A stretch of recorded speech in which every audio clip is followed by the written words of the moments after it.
Wala pa pong 5 minuto at na-reset na agad para sa Nobyembre ang pre-trial conference para sa kasong electoral sabotage laban kay dating COMELEC Chairman Benjamin Abalos. Ang dahilan, brownout po kasi sa korte. May ulat on the spot si Mark Salazar. Mark? Pia, isa lang yan sa dahilan, pero ang primary na reason ay dalawang issue pa kasi ang dapat resolbahin ng Pasay RTC Branch 112 bago masimulan yung tinatawag na pre-trial conference, at pre-trial conference pa rin lang yun ng electoral sabotage case laban kay dating COMELEC Chairman Benjamin Abalos. Isa yung motion for the consideration ng COMELEC para bawiin ng korte ang piyansa ni Abalos, pero sa motion for reconsideration ng COMELEC, wala naman itong ipinresentang bagong argumento o ebidensya para kumbinsihin ng korte. Ang isa naman ay ang motion for reconsideration ni Abalos naman para naman ipabawi sa korte ang pagkakatalaga kay dating North Cotabato election officer Yogi Martirizar bilang state witness.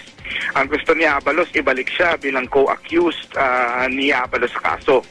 Wala pang 5 minuto nag-hearing kanina at na-reset na ito for November 19 ang pre-trial conference dahil napakainit rin sa courtroom, Pia, ito yung sinasabi mo nga kasi.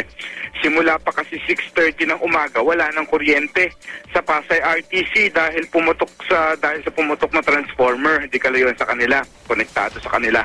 Maliban sa 2 branches na may generator, affected ang 12 pang court branches. Nasa 20 to 25 court hearings kada isang branch lang ang na-reset. Wala rin pwedeng magsampa ng kaso at court transaction habang walang kuryente dahil computerized sila, Pia.